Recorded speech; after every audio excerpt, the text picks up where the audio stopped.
Hello, friends. Patrick McFarland here of the Liberty Weekly podcast, coming at you with another episode. This one is episode 231. The show notes may be found at libertyweekly.net/231. And I am sick for like the third week in a row.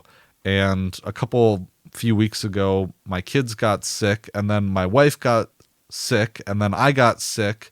And we've just been in the seventh circle of hell for like 3 weeks now. And, fortunately the kids are feeling better, which really helps a lot, but I still have a bunch of lingering things. And it's not COVID. It's just like, it feels like it's been 3 different things combined together, which is really weird and crappy because I'd started running and I had, gotten up to 6 miles at a time, and then I get sick and now everything is derailed.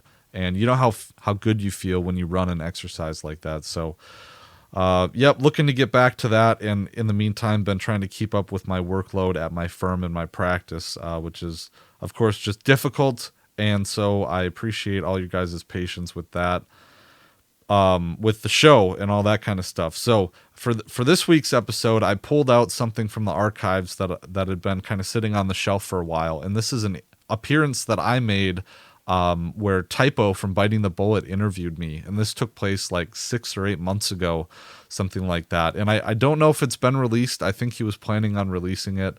But it was a really great interview, and I really wanted to share it with you guys.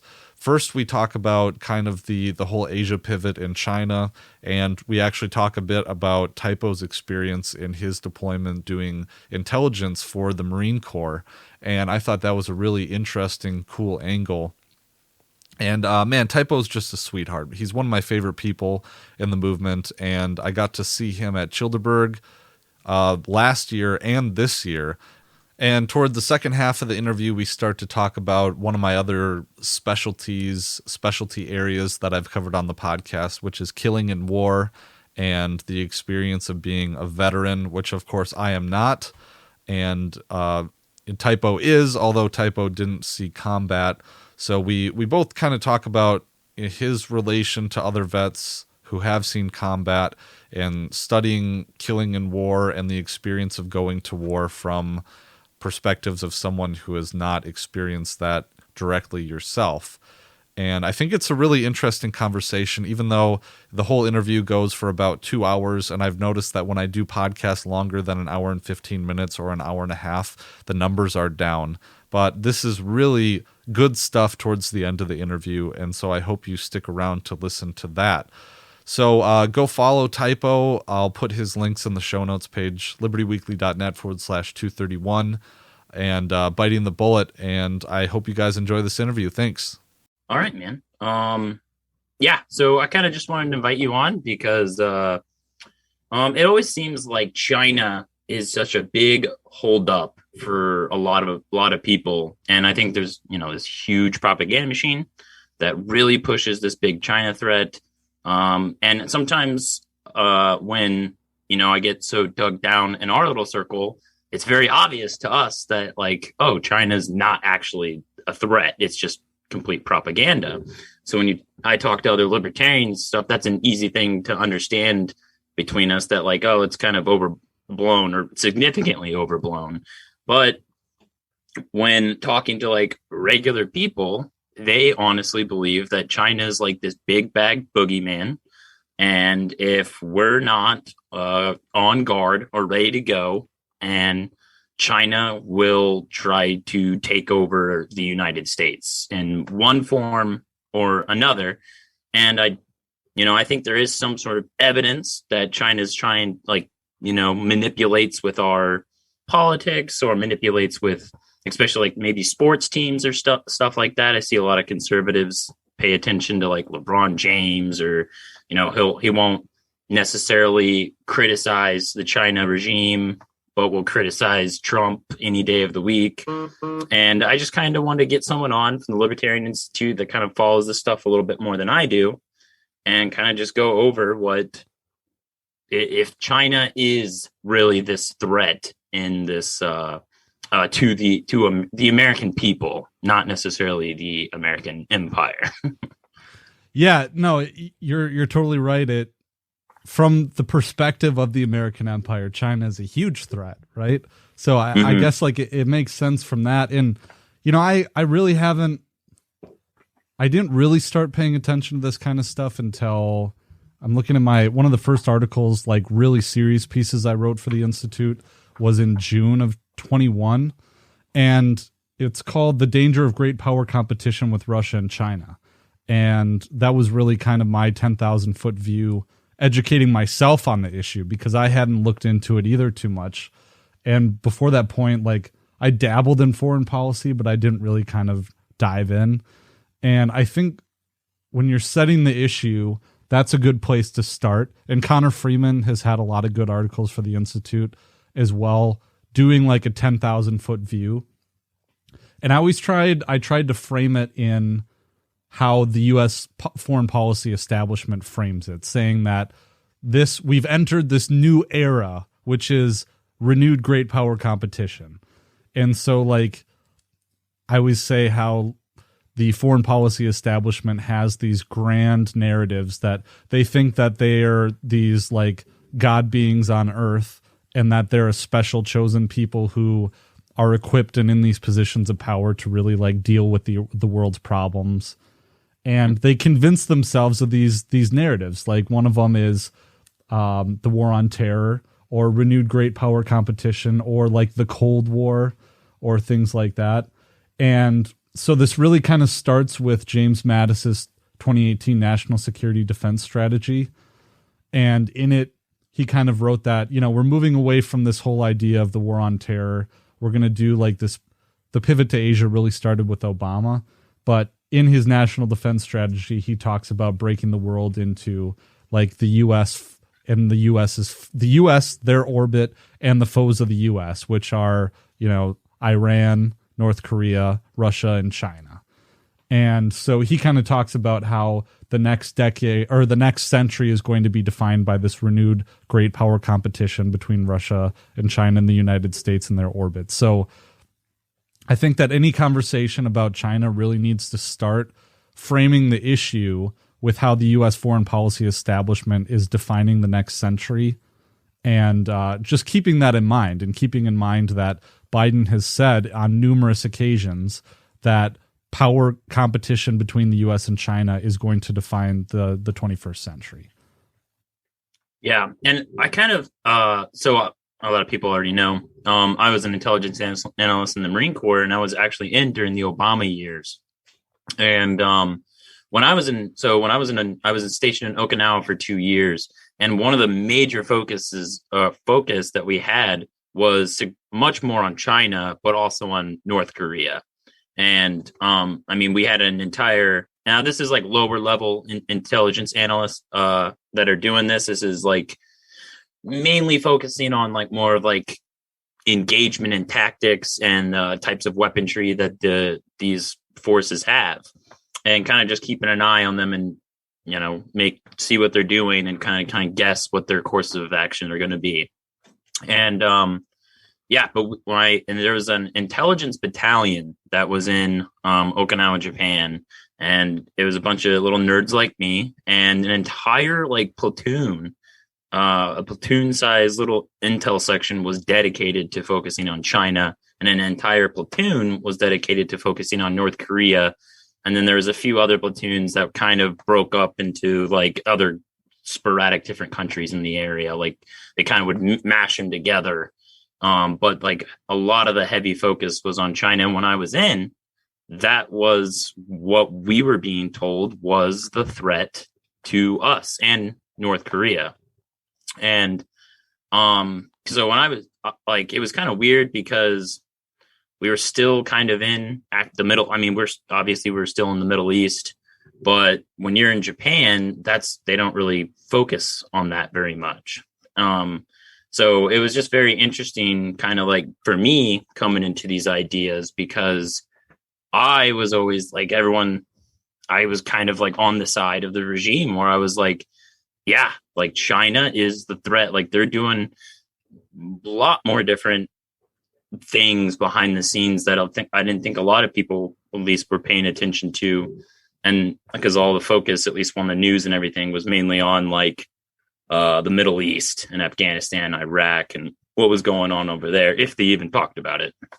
So it was just really weird. Like there's some there, and it was kind of really weird too, because my job was to focus on the inner workings of the politics of those nations, and also the own politics of the country were occupying Japan. And just a little funny story I think is funny. So in Okinawa, there was a point in time that they kind of locked down the military bases and wouldn't. Well, there was a lot of Marines that got in trouble drinking, let's just say. So they wouldn't let us go off base and drink. We were allowed to drink on base, but we couldn't drink off base. And a little funny thing that Okinawa did was when they did that, because it kind of hurt their economy. A lot of economic, I guess, energy that Marines would dump into the local establishments around the area kind of got cut off.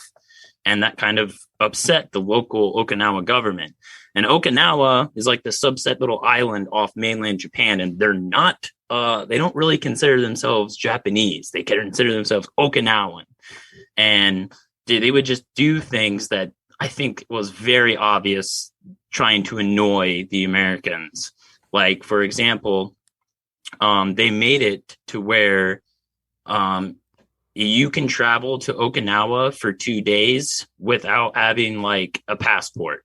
And so what we started to find out that there was these, I don't know what you'd call them, I guess Chinese spies that would show up for 2 days and gather, I guess, intel on what we were doing in Japan.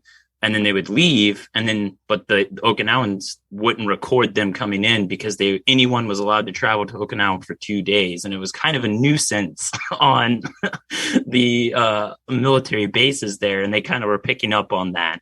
And when that happened, I saw a really big uptick in like the kind of, at least around my base and stuff, an uptick. I'm like, oh, they're everywhere. Like the Chinese could be, we can't go out and talk to the locals because you don't know if they're Chinese. And like, honestly, most Marines can't tell the difference between Japanese and Chinese. Like that's just the reality. Yeah. So it was just, I thought that was just a little funny story. But I kind of like, all I'm saying is like, from my perspective, being in the military, they really did focus on the China thing. And it was kind of like shifting and it was kind of in the background, but if you were exposed to it like I was, I think you kind of noticed how much focus that the, I guess, American empire was putting on China before. Now they're kind of openly saying it and kind of spreading this message a little bit harder than when I first was experiencing it. And this was probably in like 2013, 2014 when I was in Okinawa. Okay. Yeah, that's really interesting. And it's good to, like I always say how important it is to speak to vets to like just kind of verify all the things that we're saying, and It's like, I wanted to talk to you too. This is your show, but I wanted to ask you about your training as a Marine and like towards killing and reflexive fire training. So if we could get to that, that'd be really cool. But, so yeah, when it comes to China, I mean, I get it. Like I get people's concern with China, and like especially this concern that China's influencing domestic policy in our media and things like that. I do get that, but at the same time, when you put it in perspective and think about, who's a greater threat to our liberty? If you care about liberty, I mean, it's definitely got to be the U.S. government. I mean, not to say that China isn't affecting things at all. And I've been accused, especially with the Uyghur stuff, because I've been known, I guess, in our community for being the person who's most critical of this Uyghur genocide narrative. Yes. And I'm sure we'll get to that too, but, I've been accused of carrying water for China, and, I'm an anarchist. I don't support any government. And, I certainly don't support the Chinese government. But when the world wants to invade, when the West wants to invade Iraq, you don't go around talking about how bad of a dictator Saddam Hussein is. And that's just kind of my policy. Yeah. Yeah. I totally agree. I I'm not very. I mean, I'm not very critical of China. At least I don't spend a lot of my time being very critical of them. I think honestly, I think your perspective is exactly right. I don't think carrying water for the propaganda that's being pushed down our throats is going to help us in any sort of way. Now, it's not to always say that what I don't think China's a bad regime. It's not that I'm saying that China's actually the good guys here. I think they're both power hungry governments, and they have their own agendas and things like that. But I just, it seems like, and I think Scott Horton was one that kind of explained this to me. Then I kind of broke into me that, it's always that China's doing this and China's doing that, and they're building islands in the South China Sea, and their Navy ships are doing this and that. But if you kind of like just back up and look at the perspective of like who's surrounding China and who has all of their Navy ships in the China Sea. And this was something too that, I mean, I kind of bought into when I was in the military, but I don't know, we had whatever we established as our international borders around China. And I kind of could see where I didn't really know the exact location, but I knew that what America deemed as the waters they could go into, and they would kind of be like international waters is for any country that America says can go into. And I guess looking back at it now, it's kind of funny because they would draw, where China's border begins, like, hundreds of miles outside their beaches, their waterfronts. And in perspective, it's like what if China was putting ships in the Gulf, like right outside Florida? And how would Americans feel with all these Navy ships from China just floating around, kind of intimidating us and threatening us? And I think that type of perspective, I think a lot of people get lost in the mud of the propaganda and don't exactly realize how big and power, like, it's weird. On one hand, they'll gloat all day long about how big and powerful our military is, especially people where I'm in a smaller community, and a lot of people are very gung-ho for the military. I get a lot of praise just for being a Marine, and instantly I don't have to really say much of what I did. Right. Yeah. And on one hand, they'll gloat about how big and powerful our military is and how we can take on any nation in the world if we had to. But at the same time, they also will like this serious scare of China, and like they think that, and like they think, like, honestly, I think some people honestly believe that China, if they wanted to, could somehow invade, cross the Pacific Ocean, and start like doing beach storming fronts in California if they wanted to. So I just think that, what if you have a perspective on this, what is China's, I guess, intentions? Like, do they really want to try to hurt America? And do they really want to go to war? And are they really trying to expand and take over and get all this influence and push, I guess, the Americans back? Yeah, I mean, to be fair, I think they do aspire to be a more regional power. But regional being the key, differentiation there. And like before is there any danger of China taking over the world? No, I'd put it like the percentage close to zero. Maybe the chance of a 28-year-old dying from COVID, China can't even conquer Taiwan. And like, not to say they couldn't conquer Taiwan, because the opinions of people that I respect are split on that. But just conquering Taiwan would be, in my opinion, a gigantic undertaking. Like on a scale of multiple times the D-Day landings at Omaha. Oh, okay. that's my opinion. Now, I've heard Scott had a Navy intelligence analyst on saying that China could take Taiwan in a couple days if they wanted to. But Okay. I've heard from so people I respect their opinion are split on it. I think that man, who was the guy who wrote "We Meant Well"? He's a State Department guy.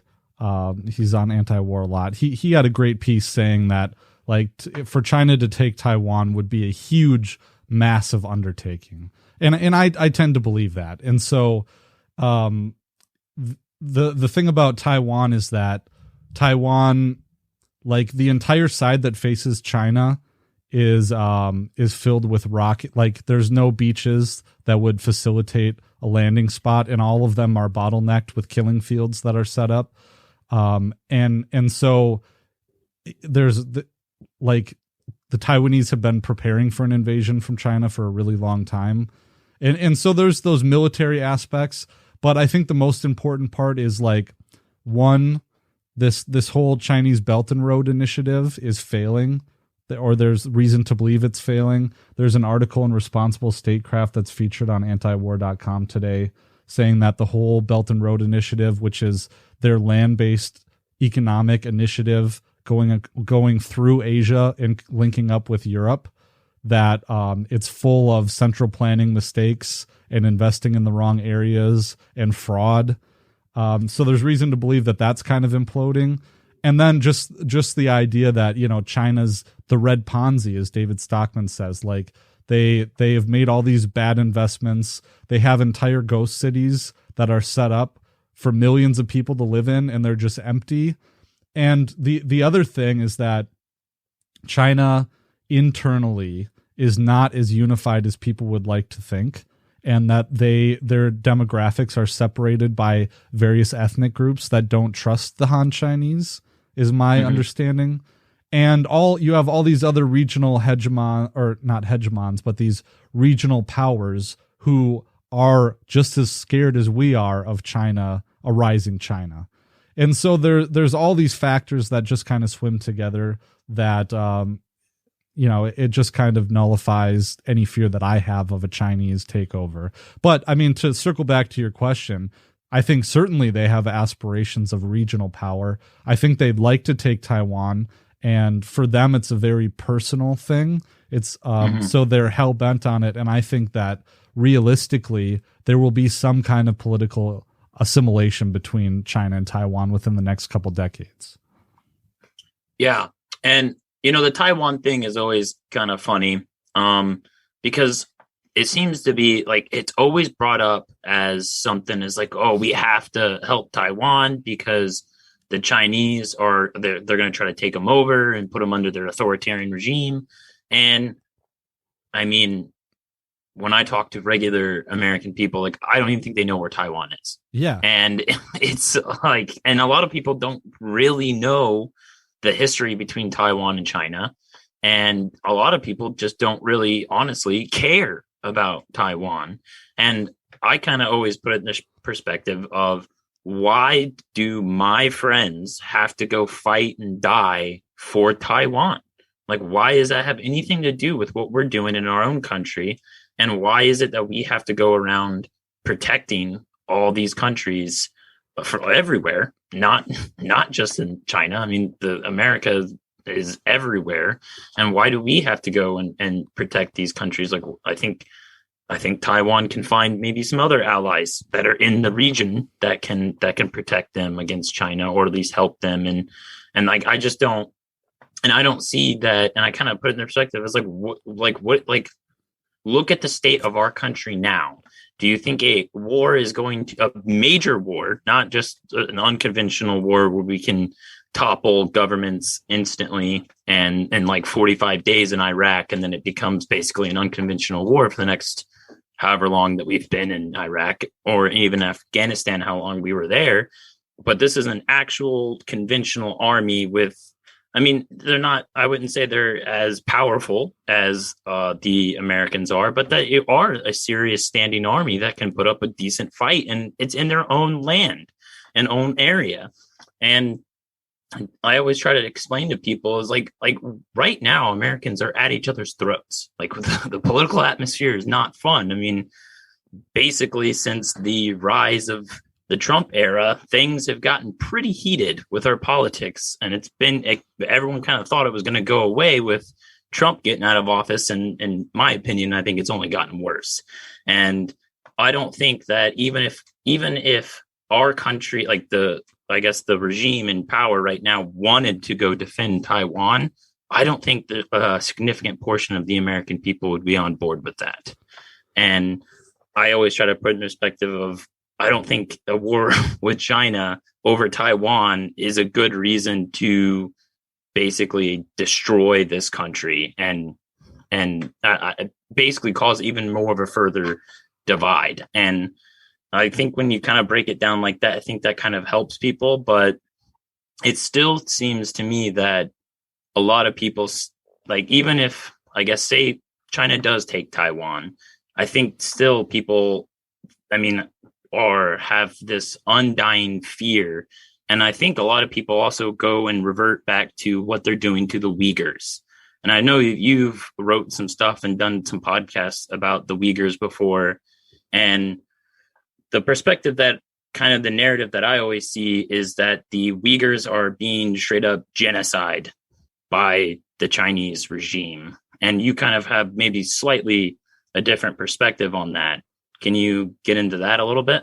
Yeah. So the Uyghurs are I think they're a Turkic ethnic group that they exist in the westernmost province of China, the westernmost region, the Xinjiang province. And Xinjiang means the new frontier in, I think in Mandarin. And so there are people, I think that, like, to go way, way back, it's debated whether, like, who's the rightful occupier of the Xinjiang region, because it's a huge area. I think it's the size of France. It's really big. Oh. And there's like I believe there's like 13 million Uyghurs that live in this region. Okay. It's really big, but it's not a very hospitable area. And there has been an incredible amount of tension between the Chinese and the Uyghur ethnic group going back decades, actually centuries. But just recently, it's been a huge kind of flashpoint because, you know, China in a certain way has mirrored the United States war on terror in that they believe that they believe there's a large terrorism problem in the Uyghur population. So to kind of give that background, and this really kind of ties into Afghanistan, because in the grand perspective of things, the United States, and Colonel Larry Wilkerson talked about this at a Ron Paul event a few years ago. The United States has been implicated in being involved with Uyghur terrorism in Syria. And there were maybe a few tens of thousands of Uyghurs that Larry Wilkerson said had left Xinjiang province and walked through Afghanistan and eventually ended up in Turkey somehow.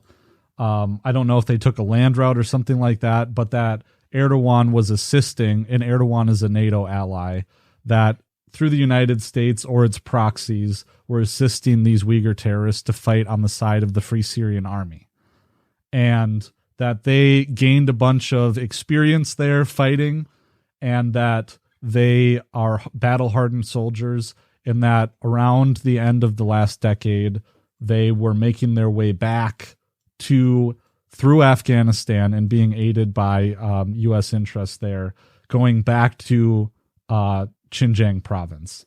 And so, and Larry Wilkerson in that speech too was saying that, you know, he doesn't advocate for us to be in Afghanistan, but he was saying that these are what some military goals in Afghanistan would be, some legitimate military objectives in being in Afghanistan, if you accept that premise, that it's the hardest place to get military equipment into in the world because it's landlocked and it's mountainous and remote. It's really close to the Xinjiang region, And if you wanted to destabilize China, why not train a few tens of thousands of jihadi terrorists, because Uyghurs are Muslims, and send them into Xinjiang and just cause a bunch of havoc. So that really scares the hell out of the Chinese regime.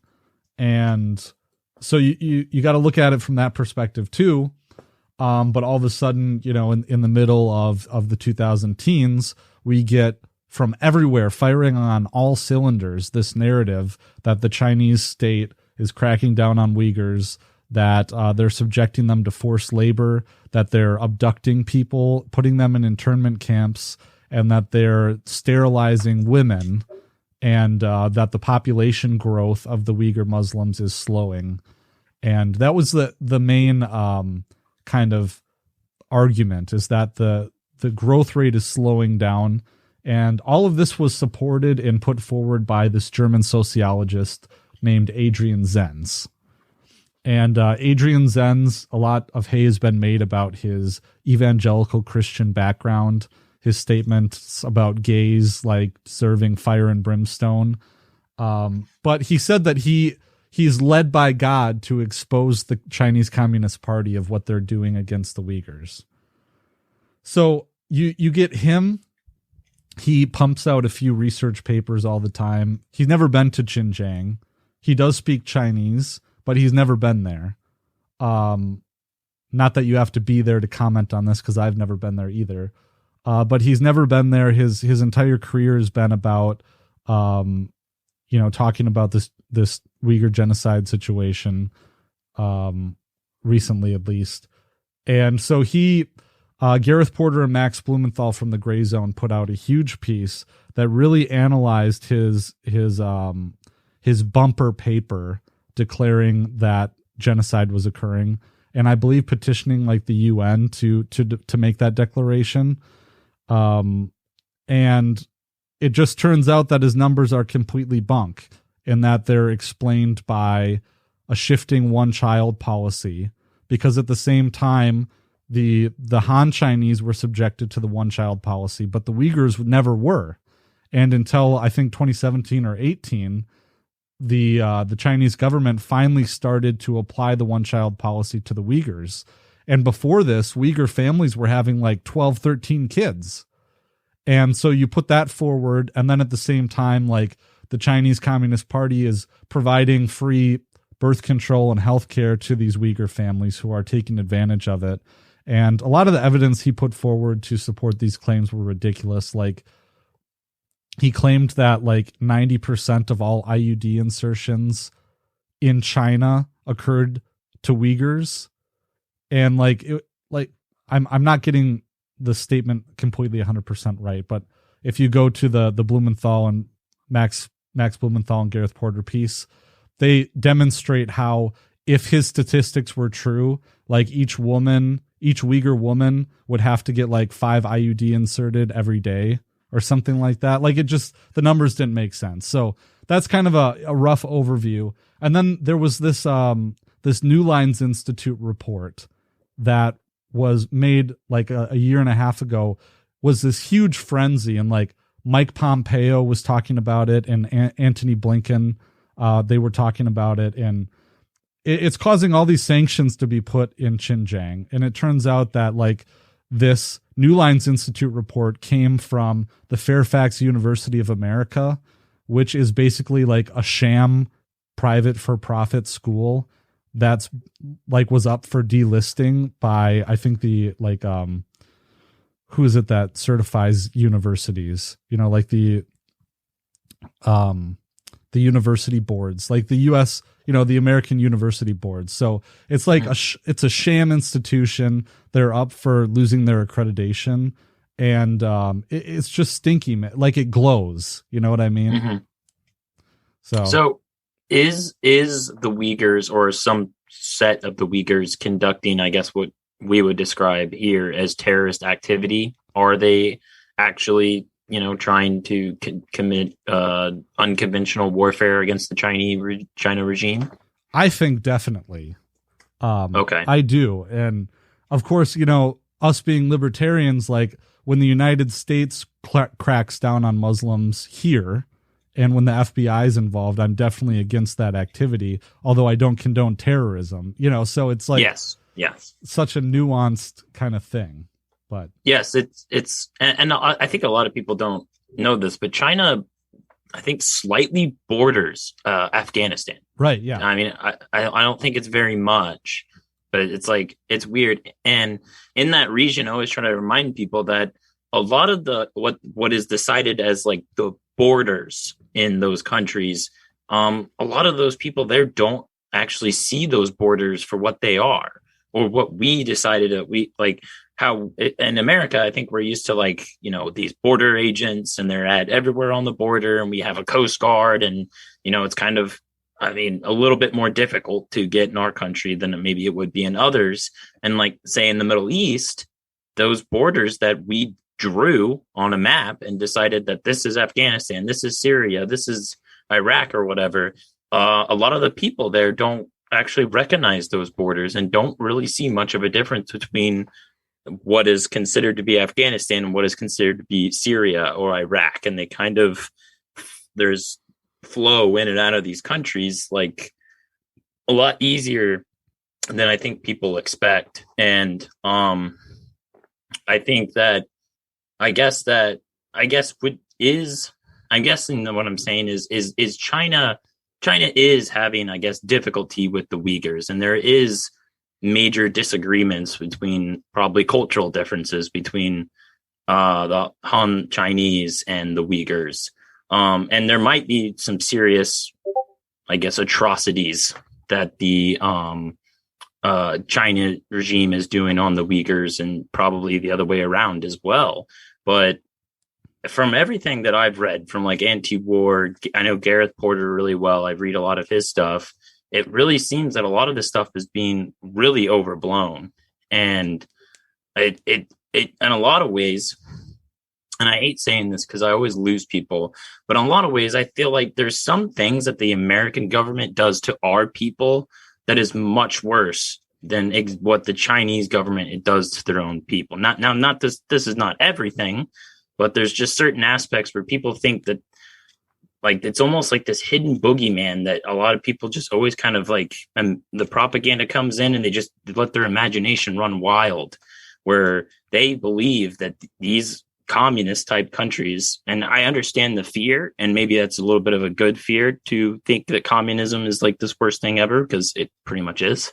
But what is told to us as perception of what's going on is not always reflective in the reality. And these countries, or China and whatever the people in there, they have their own problems.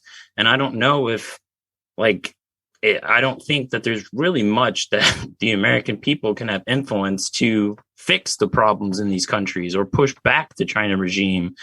I mean, we tried to fix Afghanistan for 20 years, and we started fighting the Taliban, and 20 years later, the Taliban's in charge again. So even if these Uyghurs were having some serious issues, like, let's just say the problems were really, really bad as they made them out to be, I don't really think there's anything that America can do to help them or support the Uyghurs in fighting off China. And a lot of times when we start funding and arming and training terrorists or terrorist organizations, we find out that years later that comes back on us, and they start using that military weapons and training against us and whatever it is that the American regime tries to do in their region.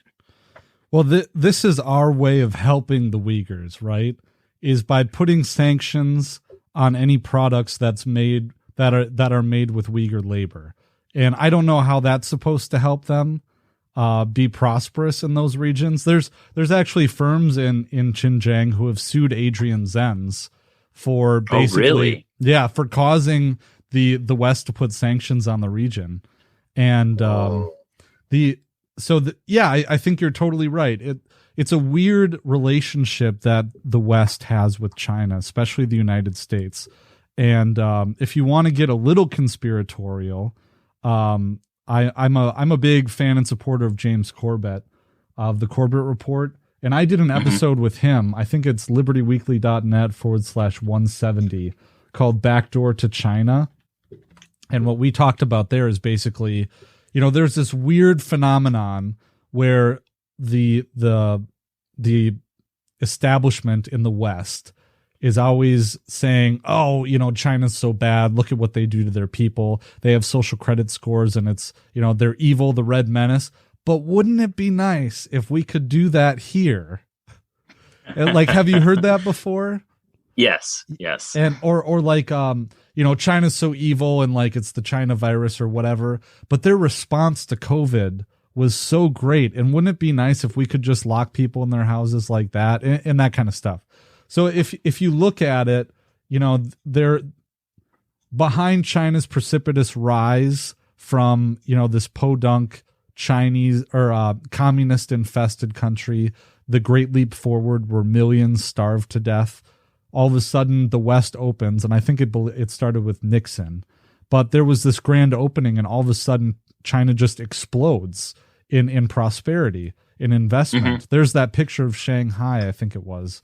And there is Wall Street money behind that if you look into it. And Anthony Sutton wrote a piece, I think, called Wall Street in the Rise of the Bolsheviks or something, or Wall Street in China. I have the book here somewhere, but just talking about how U.S. investments are behind this grand opening in meetings between Chinese oligarchs and like Henry Kissinger and David Rockefeller.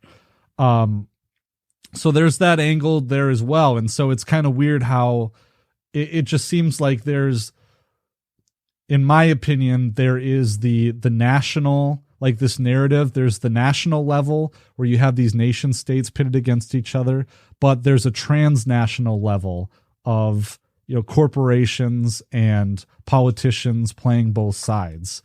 And so it's just kind of tricky, and then you have all these NGOs that are involved too, man. Like all of these Uyghur eyewitnesses, to get back into that. You have all these Uyghur eyewitnesses who they flee Xinjiang. A lot of them were formerly members of the Chinese Communist Party. They defect, and then they get picked up by these NGOs.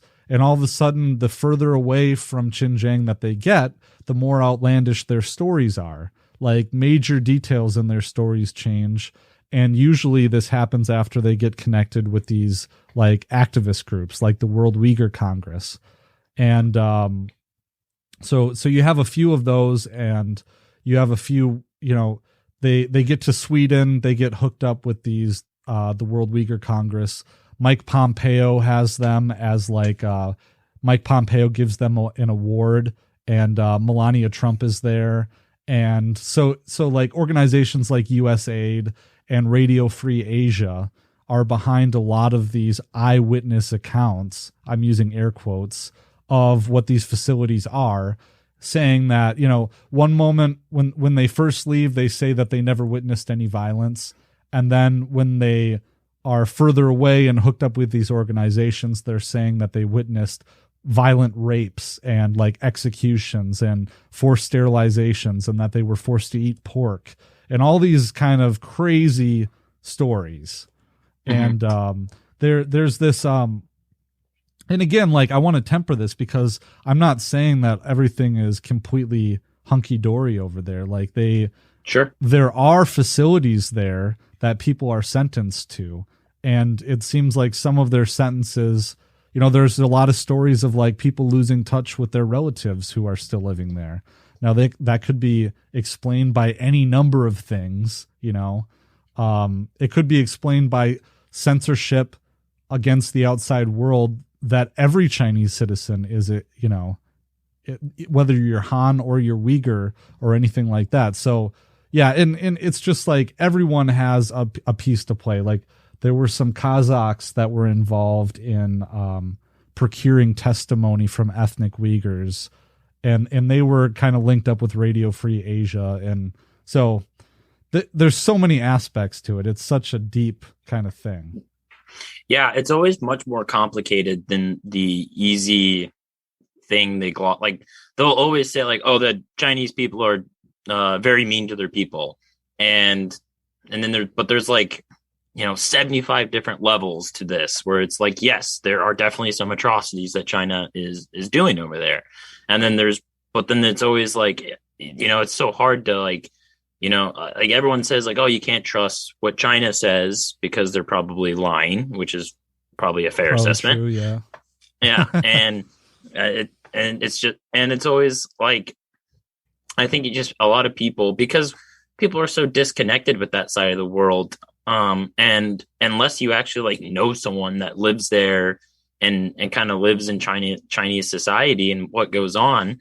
And at the same time, if someone from China is in contact with someone that lives in New York, well, their perspective of what's going on in America might be drastically different than someone that lives in Texas, where someone in New York can be like, oh my God, like it's vaccine mandates and lockdowns. You got to wear a mask everywhere you go. But if that's the only person they talk to, they think like, oh my God, America's really, enforcing this vaccine mandate, COVID regime stuff on their own people, when that's just not the entire reality for a lot of the country. A lot of the country, like, I live in Illinois, and a lot of people assume that, oh, it's mask mandate everywhere and, possible vaccine mandates, and, Illinois is blue. So they're like freaking out about COVID. But I live in Southern Illinois in a much smaller community. And that stuff like just doesn't exist here. Like people don't care as much as like you would probably see if you went to like Chicago area and stuff like that. And I think that's kind of like the reality of the world is like people just, when they think China, they kind of forget that China's a huge country. And there's a billion people that live there, like a ridiculous amount. And honestly, I don't even know if that's true, because some people even say that number might be slightly inflated. Yeah, that's interesting. Yeah, well, it's kind of like if you're familiar with, with your experience in the Marine Corps, are you familiar with anything that like North Korea? You said there was a platoon that was dedicated to following North Korea. Yeah. So, a lot of times I would actually focus on the relationship between South Korea and North Korea. Okay. We actually, it kind of gets weird because, I mean, I don't know who's listening to me, but like, there's like classified information and what is deemed classified information in the military. A lot of times it's overblown and you could probably just Google it. Like, honestly, it's kind of crazy, but, specifically I did this, it's called I forgot what it's called, but it's basically the plan is if North Korea, backed by China, starts invading and pushing south. And we would do this training scenario every year where we'd work with the South Korean military and kind of just battle plan what we would do if the Chinese or the North Koreans were actually being aggressive and trying to push south or whatever. And I got to go to the DMZ, which was actually really, really cool. Well, sad, but kind of really cool to see it. Like, it's like this mile apart of nothing. And there's just like this building in the middle. And then South Korea has all of its big guns pointing north. And then kind of in the distance, you can see all the North Korean. And it's like a tourist site in South Korea, which is so weird. Yeah, like is like Checkpoint Charlie in Berlin or something like that. Yeah. Yeah, you can go and like, oh, there's all the guns pointing at us. It's like, what the hell are we doing, guys? But yeah, so I'm kind of familiar with like the different things that North Korea would do. I'm kind of detached from it. It's been like 6 years since I really focused on that stuff. But I do have that movie, The Interview, that was supposed to come out on Netflix. Yeah. And then like Netflix didn't release it, but it got released like I think online. No. Actually, it was supposed to go to theaters, and then it got put on Netflix because I forgot exactly why. There was like a freak out about it being played in theaters for some reason, so they just released it to Netflix. And well, a lot of South Koreans typically, like there's a group, and I forgot what they're called, but they will go and protest at the DMZ. Like they're trying to end this because technically South Korea and North Korea are still at war. It's just a ceasefire. And it's been a ceasefire since the end of the Korean conflict. And well, the protesters, what they did is they got a bunch of DVD copies of the movie The Interview, and they tied them to balloons. And then they sent like thousands of these copies over the border, thousands of them. I remember reading the report, and I was like, "That's honestly like the funniest thing I've ever seen." And I mean, I don't know if that's good that you're giving these North Koreans a bunch of movie of The Interview. I don't know what's going to happen to them if they get their hands on the copy, but I thought it was kind of an interesting and funny way to like protest the regime. But yeah, North Korea was, I mean, a lot of times too, we would focus on like they would do a bunch of missile testing. North Korea, they're always testing some new weapon system that they have, and I think it's kind of up for debate is if like they're always firing them like, oh, they fired them kind of in the ocean and they're kind of close to where they're not supposed to anymore. And I think it's kind of up in the air if it's kind of like if it's like honestly they're trying to threaten us, or if they're kind of just like, hey, we reminded them that, you know, we are a standing army and we do have some weapon capabilities. So if you try to do anything, we can destroy Seoul if we wanted to. And so I don't know. There was always kind of a panic a little bit when it was like, oh, North Korea fired another missile, and right, yeah, it would be like once a month thing, and you're like, all right, guys, I don't know if this is that big of a deal. I was going to like so you know Yeonmi Park or Yeonmi Park. I always say your name wrong. Yep. Terrible pronouncing. Yeah, she was on Joe Rogan. I think she was on Michael Malice's show a few times. And this was my thing with Yeonmi Park. I think it's Yeonmi. It's kind of like akin to the Uyghur situation because she glows and she's a part of a bunch of these different, like she's on boards for a bunch of like hawkish foreign policy organizations. Oh, okay. And her story on Rogan and her story on Tim Pool was basically that she would walk to the train station and there would be like people would die from starvation on their way to work, and that every day she'd go to the train station when she was a kid and there would be like bodies floating down the river and there'd be piles of bodies that they would put on boxcars and get rid of them and stuff. And like she's known in South Korea, anecdotally I've heard this, for being a celebrity defector who basically like sold out to the highest dollars to say the craziest stuff. And then people from the West get their hands on this and they just kind of run with it. But just because she's not telling the complete truth doesn't mean that North Korea is not a bad regime, you know? And like, but I also like, do you want to carry water for the U.S. State Department in spreading this kind of propaganda about North Korea? Yes. And so it's a really difficult position to have, man. I mean, it's pretty nuanced. So I actually might know just a little bit. Now, it's not my firsthand experience, but there has been, I know that there has been some interviews, especially in like the counter. So we have like, I don't know if you've heard of like counterintelligence. And so in the Marine Corps, they have counterintelligence guys, and typically it's intel guys after they've been in for a few years, get some experience on their belt, they can move into counterintelligence. But also when you're counterintelligence, you also you move into what's called human intelligence.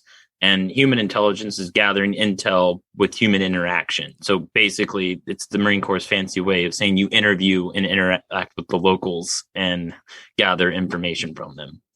And now what I've heard in the military a few different times is that the defectors, like the way I'm gonna mess her name up too. Inami Park. Yeah, it's hard, dude. So the way that she described it is a lot of people they buy into the North Korean propaganda, and a lot of people are brainwashed.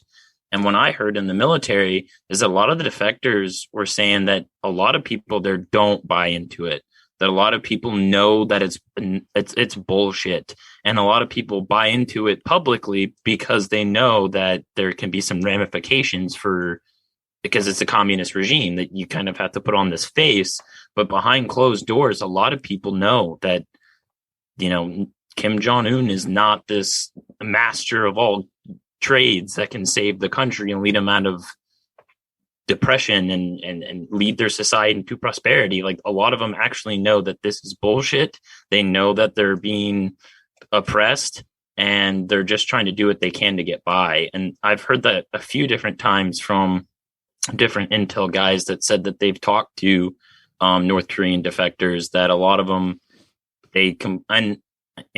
so that's really my experience, but that's like, I guess, secondhand from someone else telling me when I was young.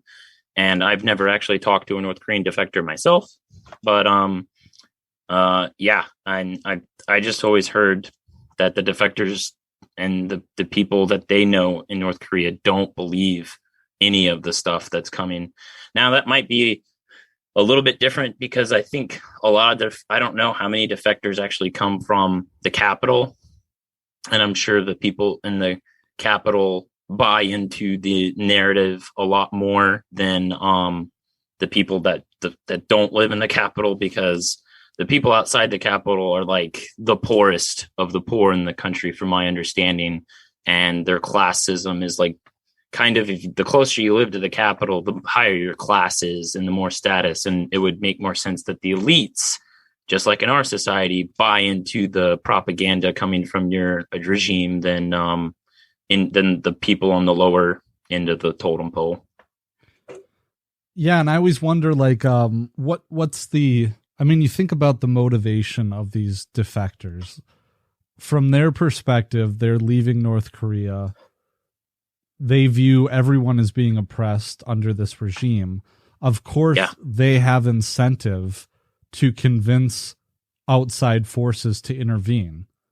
Not, I mean, for their family back home to be liberated, but also probably for their own prestige. I mean, if you're a poor person that's grown up with nothing, you probably want to market yourself and become successful. And if you're a celebrity defector, like Yeonmi Park is, you can go and be on Rogan, and you can go on be on Tim Pool, and people aren't going to question what you say, because then they're an asshole. Which I put myself in that position, Yeah, it sucks being in that position, because you're like, and two, like, I think she's even said this, but like, and I think it's kind of well known that if someone actively and openly defies the regime, they punish your family for that. Yeah, that's true. And if I fled a country and they slaughtered all of my family and extended family, I'm going to say anything and everything in my power to make this regime look bad. Like, I don't care. I'll like that. To me, they are the very worst thing in the world. Right, they are the absolute worst. And so, I mean, I'm not going to sit here and deny that the North Korean regime has executed entire families, I'm sure, but to characterize the regime as situation being so dire that there are bodies every day, like piling up by the train yards and bodies floating down the river. Like, there are people who have written articles about Yeonmi Park, who have been to the areas in Korea that she's saying she grew up in. And they said, like, yeah, I mean, it's North Korea, but I never saw piles of bodies or bodies floating down the river or anything like that. So, I mean, not to say that people aren't malnourished there, but it's not like, I mean, Great Leap Forward situation, or like, the Holodomor or Holocaust. It's kind of weird being in the position when you're like, I don't know. I'm not going to say I know what really goes on there, but when you are like maybe speaking the truth, there is some sort of this, in some way, and I'm not saying that you are in any way, but in some way it can be perceived that you are somehow defending the North Korean regime, and it's just true. Like, it's almost like, because when I was in the military, there was this very, I guess you could say, racist tendency to hate Muslim people. And it's completely understandable. Like, I understand why that's predominantly who people go and fight, and people literally have lost friends to what is being told to them are religious extremists, people that want to kill you for your freedoms or whatever. And so, like, I grew up in a small town, and predominantly it's white people here. So, I had experience with some people being like a little bit more racist or whatever. But when I joined the military, there was just this sense of very aggressive, I guess, what would be discrimination against Muslim people. And, it's understandable why people that go and fight those people kind of leave being like, oh, fuck those people. They tried to kill me. They killed my friends or whatever.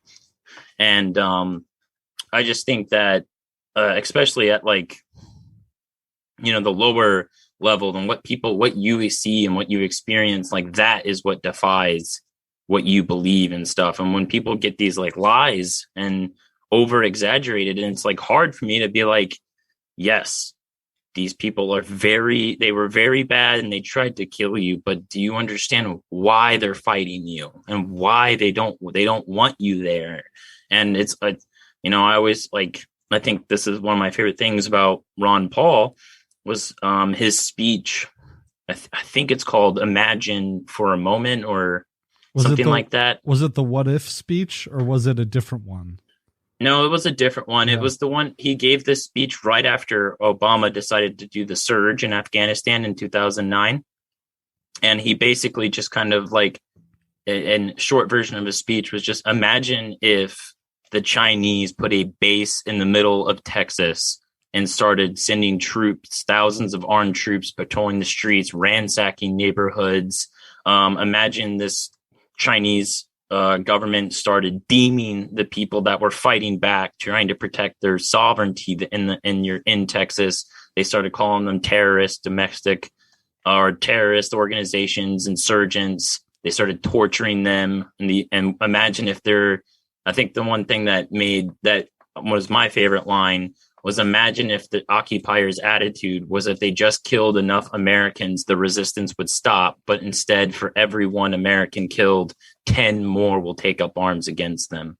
And I think that was their mentality in the Middle East was like, I mean, you murdered my family. You're a foreigner, people that don't speak the same language. You look different and you're attacking us. And I think when I especially talking to a lot of veterans, it's really weird because in the military, people's perspective was like, I want to go to war. I want to go fight.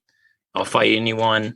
And I think it was just the young man mentality, this young, aggressive, high on testosterone, still kind of going through puberty. Yeah. Yeah. And, when you even like the people that have deployed and not deployed and they get separated from that environment and they come around to a lot better understanding of those people and a lot more sympathetic to what those people's perspective. And like it's weird because I've talked to a lot of veterans that deployed and they'll tell me like straight up like, yeah, I don't think we should have ever been there. I don't think it was good. I don't think that what we did over there changed anything. And it's just weird because when I was in the military, and I guess when you're surrounded by all the propaganda and you kind of have to be ready to go fight at all times. And then when you talk to people that are separated from all that, they don't really, you're not surrounded by dudes in the military and generals and commanders that are telling you all this stuff and getting you fired up and ready to go. And then you get kind of separated and it's almost like coming out of a trance or coming out of a daze. And you kind of realize like, oh man, that was really bad. That's crazy, dude. Like, so one of the major like things I've worked on in my Liberty career is when in 2017, I read this book called On Killing by Lieutenant Dave Grossman, and he's an Army Ranger. And I have the book. I thought I had it right next to me. Have you read it? No, I have not read it yet. I just got it for Christmas. Oh, dude. Okay. So I did a couple documentaries on this, but like, so the thesis of the book basically is that mankind has this innate evolutionary resistance towards taking fellow human life, and that this resistance is incredibly strong. And this is borne out in a very famous study that occurred after World War II.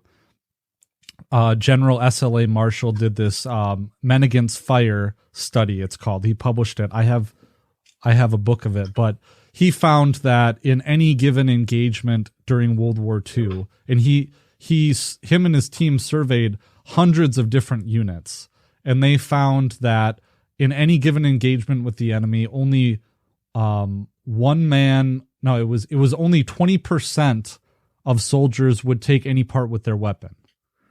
And this has been criticized because it wasn't completely scientific, and he didn't take like detailed statistics.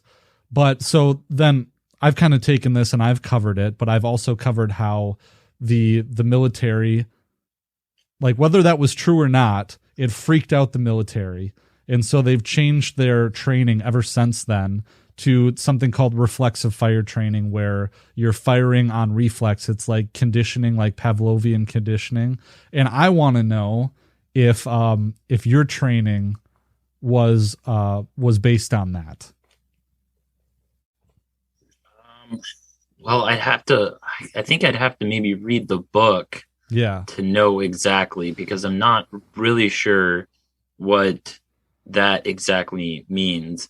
Now, my I guess combat training experience is not as detailed as other people in the Marine Corps would be. I mean, I went to boot camp and I went to Marine Corps combat training, and then I did various other combat training here and there. But I mean, I was an intel guy, so I focused a lot more on stuff like that. But I'm not. I should have defined what I meant. Sorry, like. So when you were doing your fire training, did your instructor, what was it that, so you'd have your M4 or whatever, and would the targets pop up downrange, and then you were trained to immediately like center mass and pull the trigger immediately as they popped up? Yes. Yeah, pretty much. And when did they pop up? Were you in that situation, like where like the targets would pop up, they had a human silhouette, and then you shot them and they fell down? Yes and no. I guess they would do both. Okay. Both. So sometimes it was a still target that before you even looked at it, it was already popped up and you knew what you were about to shoot at. And but then there would be, in the same test they would pop up, and you'd kind of have to just shoot at reflex more than shoot at assessing what the target actually is. Okay. Yeah. And that is it. The reflex. Oh, I see. The training so that when a target presents itself, you pull the trigger before thinking about it at all. Yes. And did you get like marksmanship ribbons and things like that? Yes. Like, yes. Did you get day passes or any other kind of rewards for? So actually, it was in the military, you would be more incentivized to get a better marksmanship for promotions.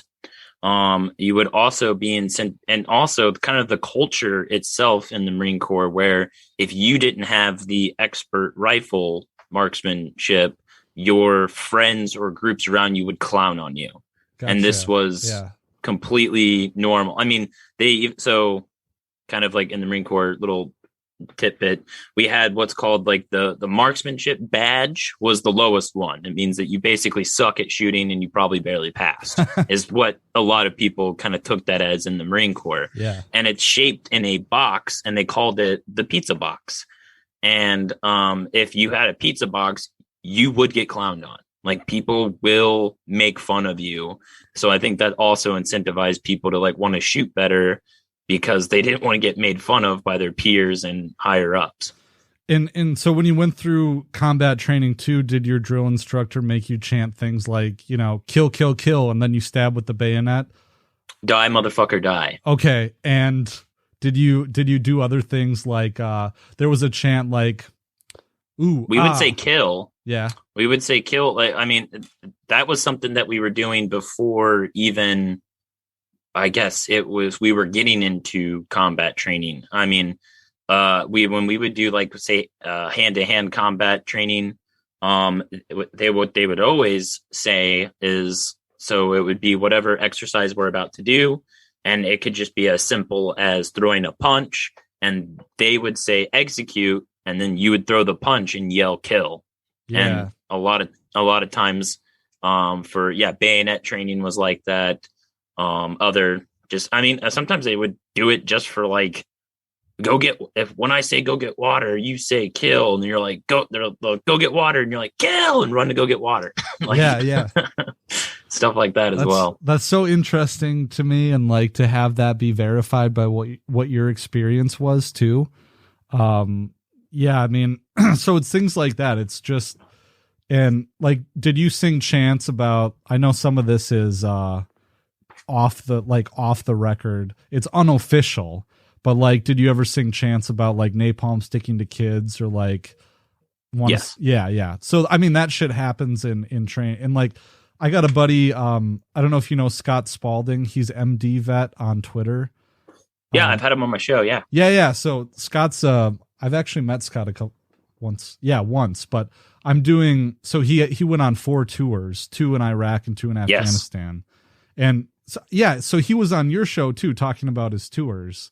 Yes, I had him and Shane Hazel, who were both in the second Battle of Fallujah. Yeah. And Shane was like, basically the whole time Shane was like 200 to 400 yards in front of him. So it was, I barely said a fucking word the entire episode. I kind of just sitting there like, Shane kind of explained the first part because he was in the front. So he would say like, okay, on day 1, we would did this and moved to here, did this and moved here. And then Scott started talking, and he was like, okay, and I came in the rear and I was doing this and this. And they kind of like broke down the entire second Battle of Fallujah. And we recorded it on the day that it was like the 17th anniversary of the second Battle of Fallujah. So it's so important to me to get those. Like, I mean, it's what more important job, I guess, a lot of important things, I guess, not to glorify podcasting beyond what it should be or anything like that, but sure. But to interview vets who were there at these events, like, I mean, it's really special to me to, get to know someone like Scott and to hear what his story about it, and talking to you too, man.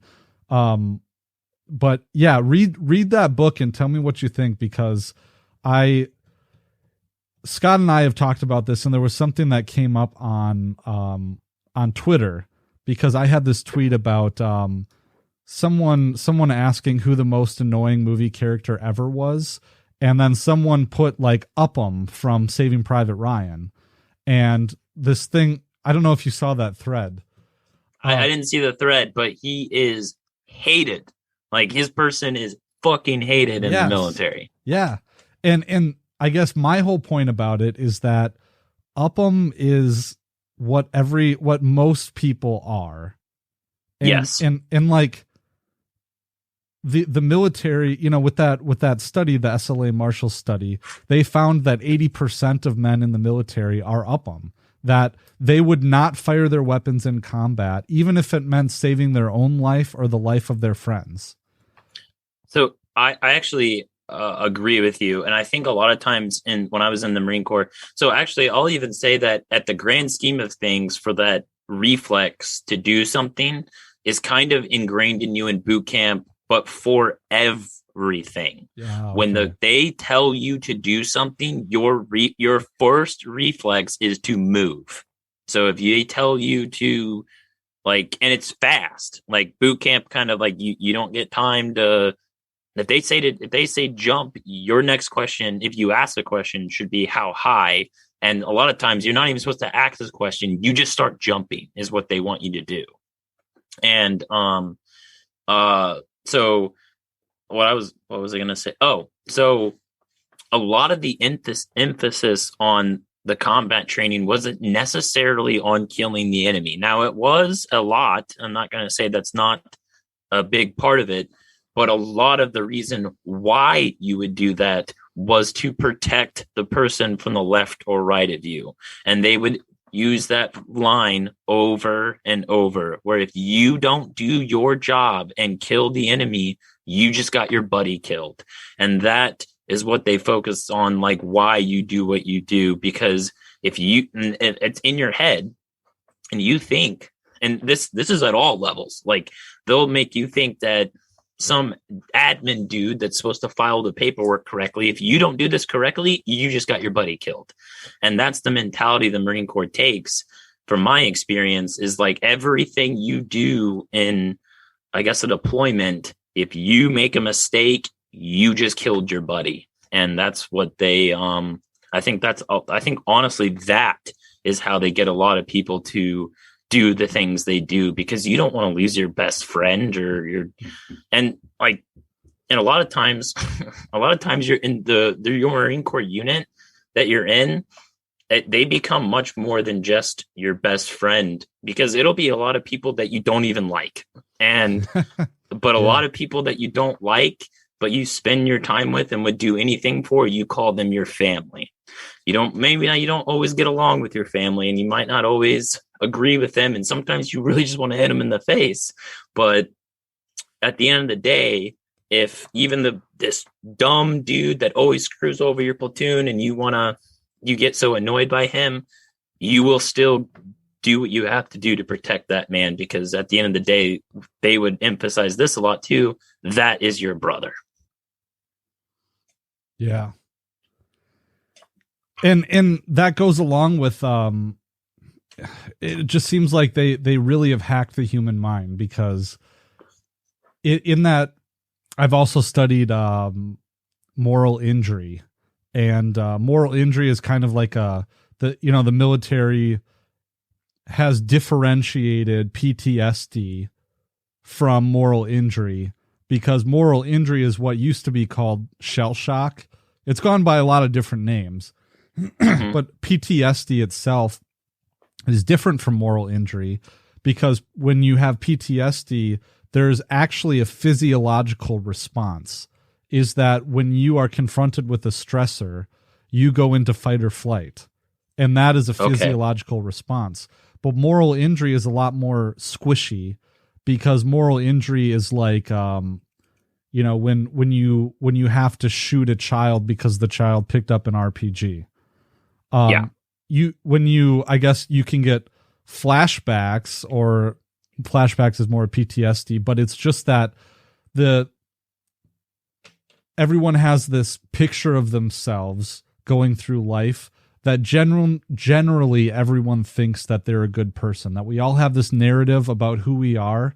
And when you do something so awful, you can't reconcile the two, and you can't say, well, I'm a good person, but good people don't shoot children. So because I shot a child, I can't be a good person. And therefore I'm not deserving of love, and I'm not deserving of support from my family back home. Yes.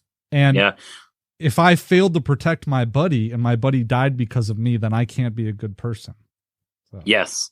It puts them in these moral problem, moral entanglements, where both ends of it, you're a bad person and you don't know what to do.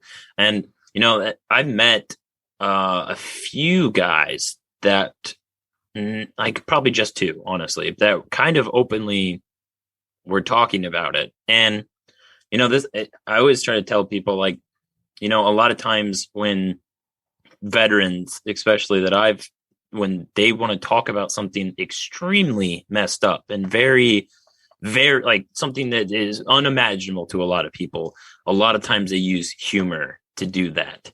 And, you kind of have to get past to the humor and realize that the humor is just a way for them to express it. Because if they're not using humor, they're probably going to be crying. Right. And there was one guy that was openly talking about shooting a child in Afghanistan. And I mean, he was making jokes about it. But but he kept kind of saying out loud, and I think this was more for himself than it was for us, that he had to do it. He had to do it.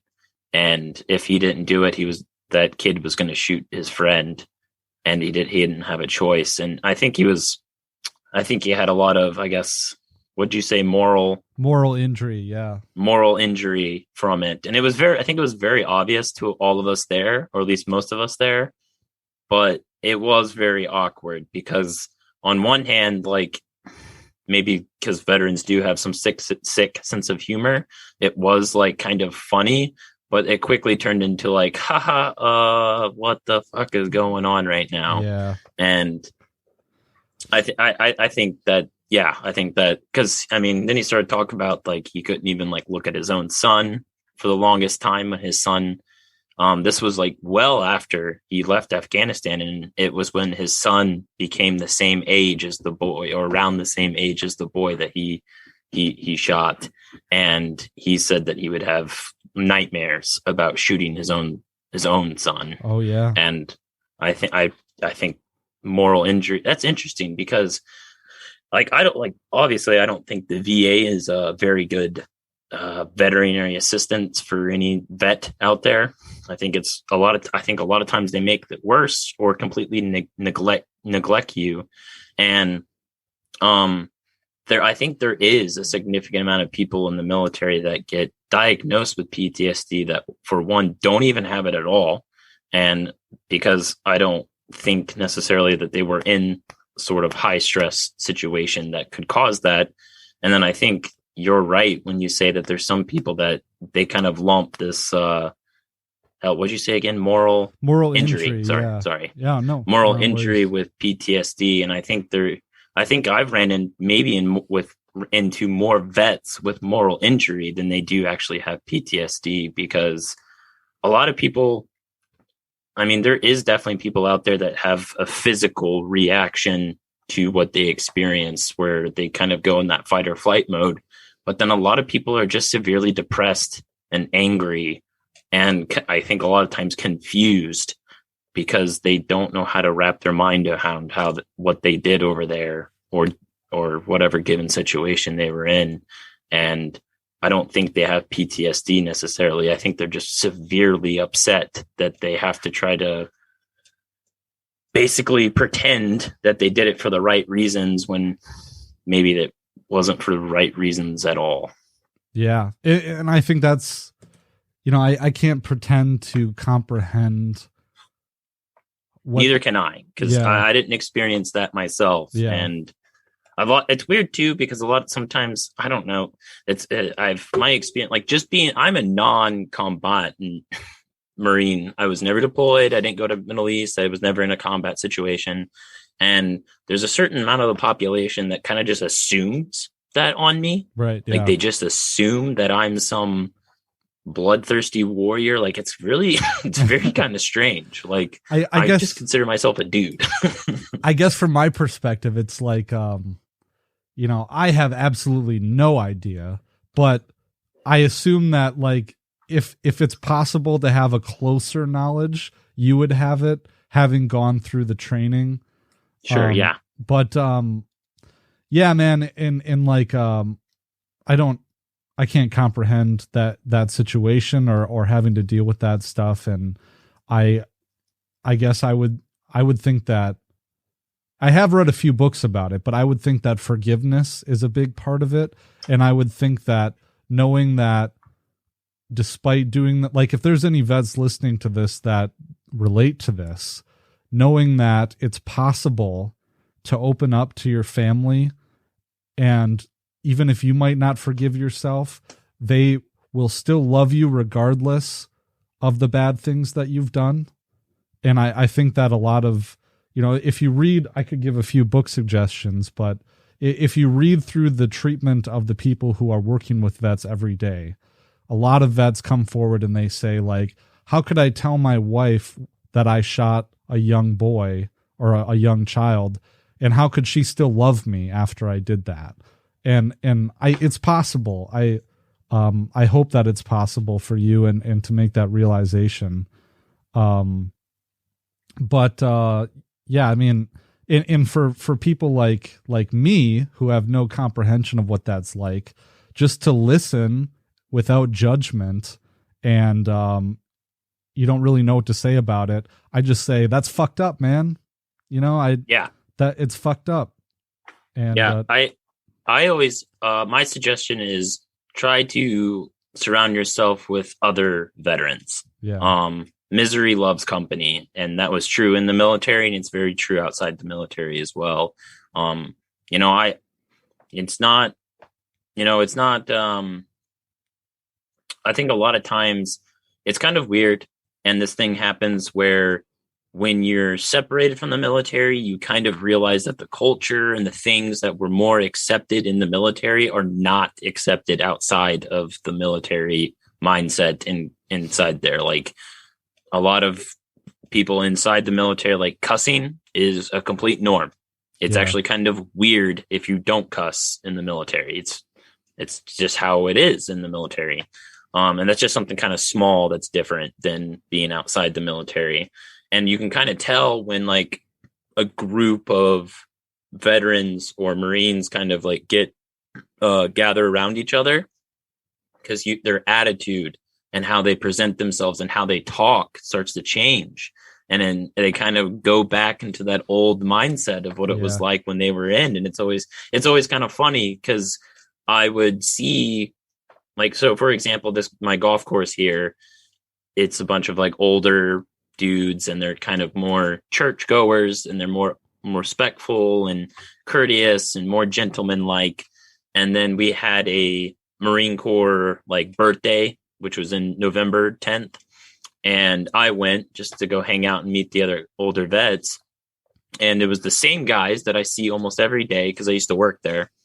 And but how they talked and what they would talk about, and they would kind of go a little deeper into what they experienced in the military, because they knew they were surrounded by people that might not understand completely their experiences, but would have much better understanding of their experiences than the average person. Because a lot of times people will over victimize you, where they kind of feel sorry to a level, and then they also kind of think you might be slightly crazy, which might not be wrong. But they will over victimize people that have been through traumatic experiences. And a lot of like veteran type people that I've encountered are more like manly, don't want to talk about their feelings type guys. And when you over victimize them, it makes them very uncomfortable. And they don't want to be seen as they're some sort of victim, even though they kind of are a victim of a serious tragic event. And it's kind of like this weird way you have to approach a conversation like that, because you don't want to, oh my God, I'm so sorry. Like, this is the worst thing ever. You kind of want, like, man, that fucking sucks. Like, just like that. Like, like, it's a fucked up situation. And maybe that's also a generalization for men as well, not just people in the military. Yeah. No, it's a fucked up situation. I mean, that's all. But I like to, try and be the type of person who, having studied this stuff and studied foreign policy, to be better than the general public, as a sounding board or someone to talk to, but sure, it's like that whole Jung thing, like Full Metal Jacket. But Jordan Peterson talked about this too, is the duality of man, is that inside every person there's the capability of committing great evil, but there's also another side, and the other side is this inherent resistance to killing. But once you've gone down the road of the great evil, how do you come back and realize that it's the same person on both sides? Oh, that's a good way to put it. Yeah. How do you? And the other part of it is just like, how do you? So this is the natural part of the whole progression, and he writes about this in On Killing, is that there is a physiological response to the act of killing itself, and a lot of people, what fucks them up the most is that they liked to kill.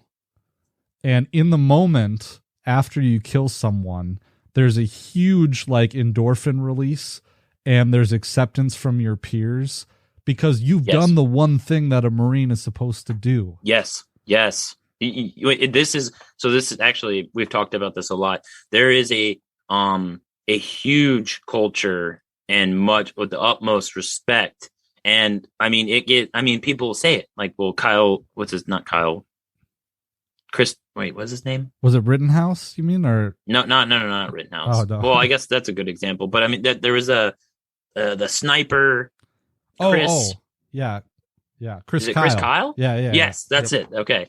And people will say like, oh, I don't even know, but like 170 confirmed kills. And in the military, people would openly, I mean, not necessarily the people that did it themselves that have the confirmed kills. A lot of times you wouldn't hear them gloating about it, but their peers around them would be like, kind of almost like behind their back in a way and being like, yo, see that guy over there? 2 confirmed kills in Afghanistan. People are like, oh shit, dude, that dude's a badass. And then our uniforms itself, they would have what's called a combat action ribbon. And for short, in the military, we would just call it a CAR. And when you would see that on someone, now some of them can be a little exaggerated and maybe not as maybe not really a actual combat scenario that you would think of when people say combat scenario. But people would generally see that and they would be like, oh shit, man, that guy's been in the shit, is how they would say. Yeah. Like that guy's has seen some action, and instantly get respect. Like it didn't matter if you were if you got in trouble in the military, or you were the lowest guy on the totem pole, or if you were the highest guy on the totem pole. Like if you like, there, I don't know, it's what separated you in the Marine Corps from being what you people would call a real Marine and a guy just pretending. Yeah. And Scott was talking about this. I only did his first 2 deployments, and we got to do the 3rd and 4th one later. But Scott Spalding was saying that towards the end of his second deployment, he would get in the situation where like pogues would come up and they want that ribbon, so they would unload their mag on just, whoever, Oh yeah. Or yeah. There would be a pot shot that took place, and you would just unload it in the direction it came from, Yes, yeah, it was a very common thing, and when that would happen sometimes, and there would almost be like, rumors like that would go around pretty quickly, where people would be like, if that guy had a combat action ribbon. And then someone would be like, yeah, but he did that pop shot. He just did a pop shot in direction. And there would almost be like this major discontent for that person, where people would be like, man, fuck that guy. He's a liar. And then because especially there would be some dudes that actually had serious combat engagement, but for some reason, like, I don't know, the military is terrible with like paperwork or whatever you have to do. And they would be like, oh, that's not good enough for us. And there would be like dudes that were actually in some serious situation that they don't consider that to be a combat action region. So it's all weird, and there's a bunch of stuff that goes into it. But yeah, generally speaking, people wanted that flashy little ribbon, little badge on their chest to say that they did something. It's almost like, I think a lot of people, I talk about this too, a lot of people go in the military and they want to be able to come back and say that they did something, that they made a difference in this world one way or another. And the way that you perceive it will happen in going into the military is not exactly how it happens when you're in the military. And the way you perceive it while you're in is different. And you think if you just get these things, these accomplishments, like go on this deployment, you think that'll give you that sense of I did something. Or if you go and get in a combat engagement and fight someone, or if you save someone, and all these different things, you think that will give you, everyone's trying to get that feeling of like, I just accomplished something. I changed the world. I made a difference. And pretty much everyone that I've talked to that's had more experiences that I was chasing when I was in have said that they still don't feel like they've actually accomplished anything or made a difference in this world. Yeah. Well, that kind of sucks. Yeah. And that's kind of like, yeah, I mean, we kind of like why, I actually feel like when I've kind of accomplished something, when I just get little DMs from like teenagers, sometimes it's like, hey man, I listened to your podcast and I think I'm going to go to college now instead of joining the military. And I'm like, that's, I hate college too, but that's way better than the military. Yeah. Yeah. Well, yeah. So your experience in the military is turning into something, Yeah. It's almost like, and I mean, it's weird, man, because people will give you, it's weird, even in like our community, people will give you some sort of, maybe not like respect for serving, but they'll give you some sort of respect for your experience, and that I know a little bit of the inside of how the machine actually works. And I'm maybe because I'm actually trying to sway people away from it or whatever. But I mean, I don't know. I think humans actually just generally kind of have more of a little respect for like warrior types in our society. I think that's kind of ingrained in a lot of us. And I think some people, me and Luke were kind of first coming in the community. People were like, you're a baby killer. And I was like, dude, me and Luke had never even shot anyone. So and people were kind of aggressive to us. And we're like, God damn, guys, we're just trying to like help spread the message here. What the hell? Yeah. And it was kind of like autistic people that just hated us. And I turns out it was no one like really predominant that was important. It was just people that I guess completely, I think I've seen it a few times where like people will ask like Dave Smith or Scott Horton, and it's like, why should we care what these people that went and served the regime? They literally murdered people. And I kind of understand that mentality where it's like, you kind of just want to push these people away. But I come like, one, you kind of want the people that are war fighters on your side. Like, yeah, kind of sure. Just strategically speaking, that's kind of a good idea. Yeah. But regardless of that, these people are also victimized much more on a level than you think. And it's so much easier when you bought into that narrative, especially going to public school, and you don't know any different. You just think and your whole life, you're being told this is a good thing.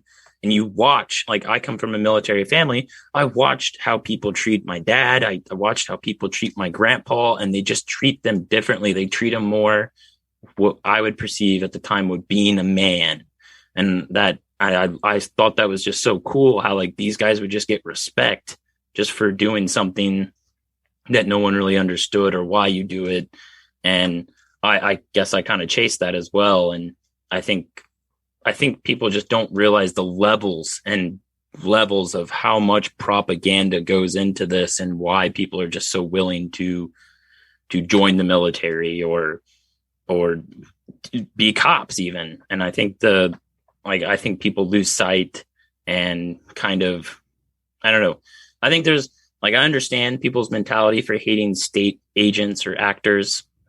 Most of the time I agree with that sentiment. But they also have to kind of realize that they're human beings, and generally they have the same feelings you do. And generally speaking, they want to just protect their family and provide for their family, and they're fit the loved ones around them. And you just got to remember that they're being completely propagandized or paid into doing what is essentially evil.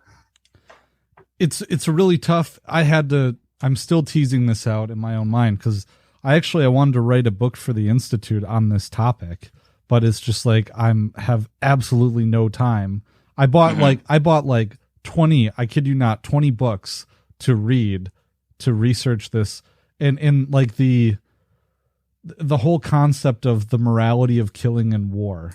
And it goes into what you were saying earlier about not treating vets with kid gloves.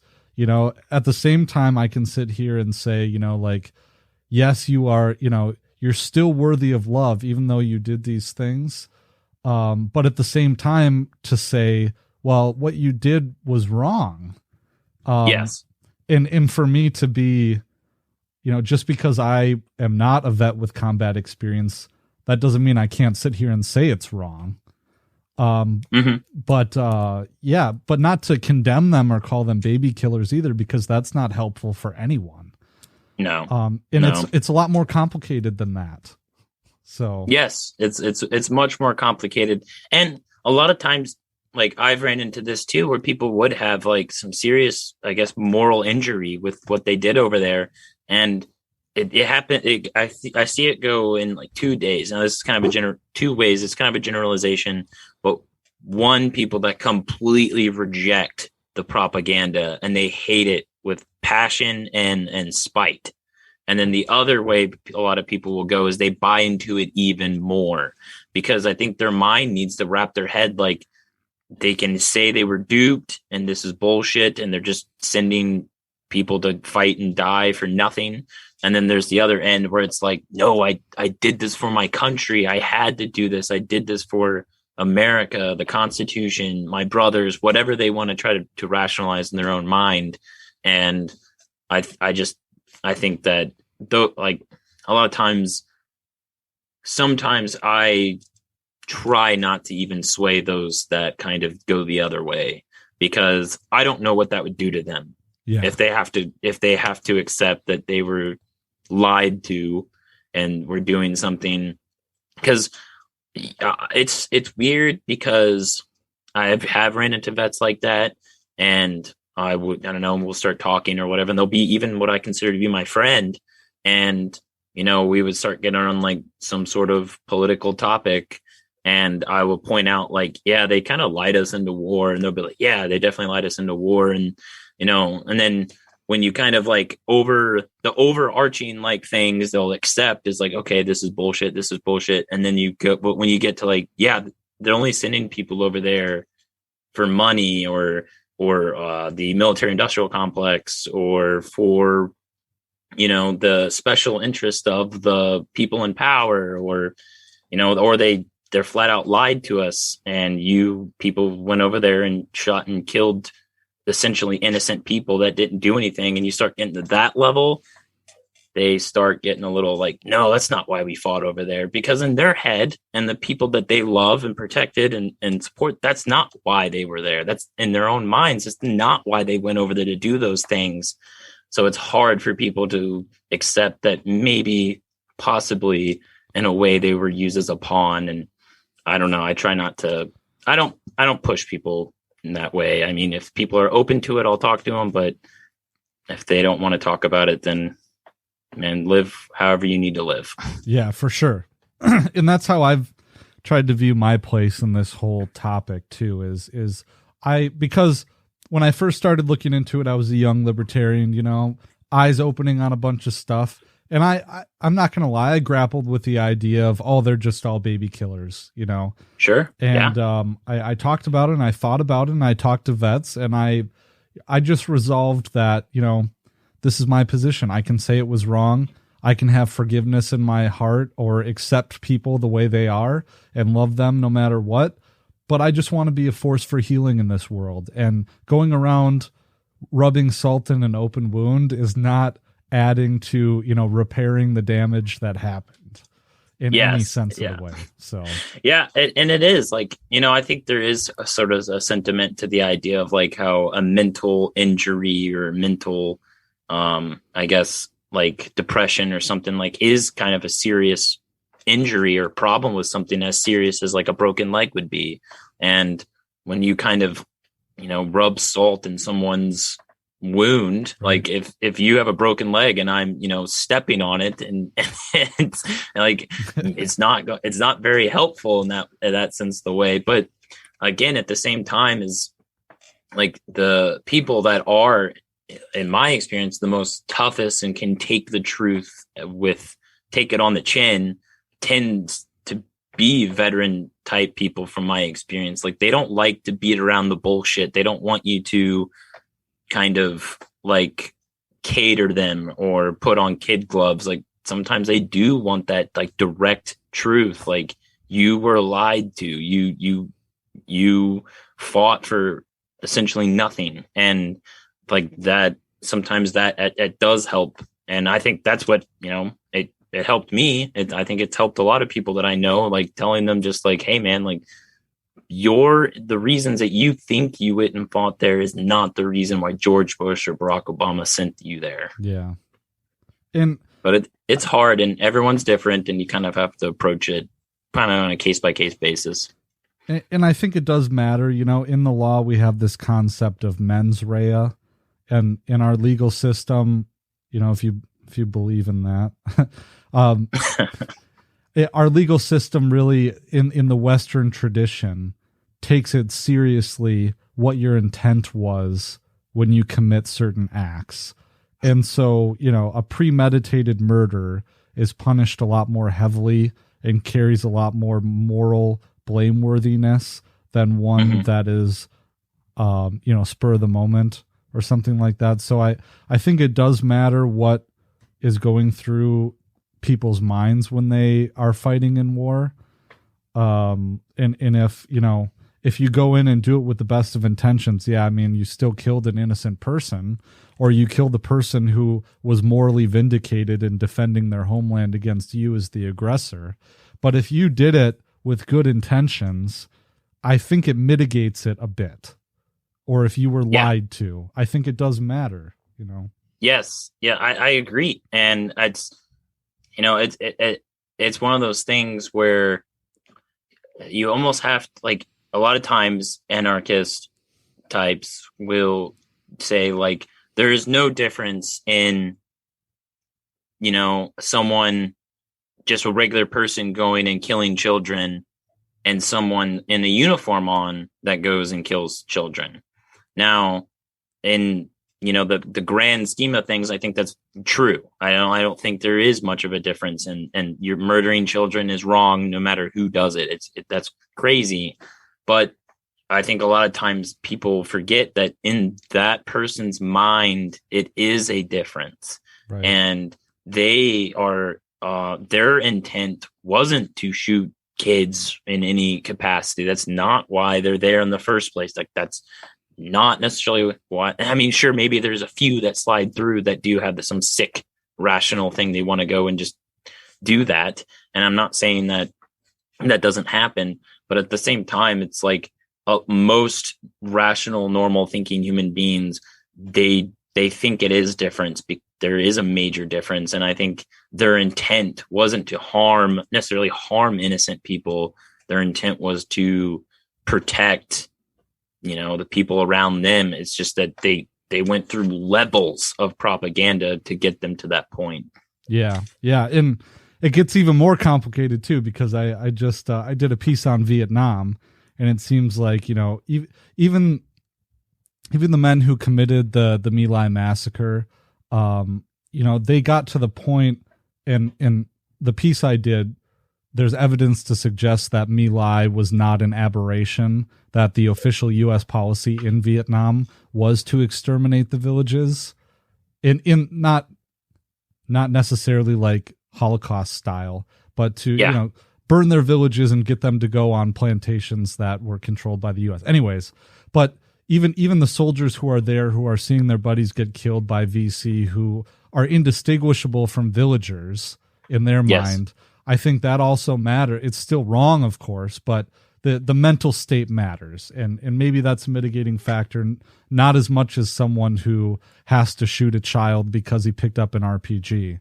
But yeah. It's weird when you start getting down to, like, when you discussing stuff like this, and you get in a little bit of, I guess, more levels of nuance and thinking, you can, and we talked about this in our show in a way, and it's like, man, you can almost, in a real sense of the way, rationalize with, like, how in, like, during the Holocaust, it wasn't just Nazis that were committing atrocities on Jews. Sometimes they would even get other Jews to help round up their own Jews and get them in little uniforms and get to, like, put them on train carts.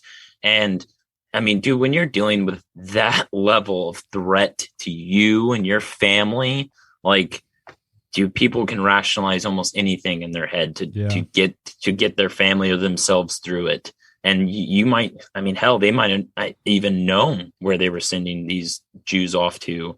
But in their mind, they're just trying to get through the day. They're just trying to go home to their family and make sure that they're safe. And that they're not the ones being thrown on the train carts. And like, when you start, and then you start, when you get to that level where you can rationalize why a Jew would do it to his own Jewish friends or brothers or people, then you can even start to rationalize why a Nazi would do what they did. And then that gets a little crazy for people.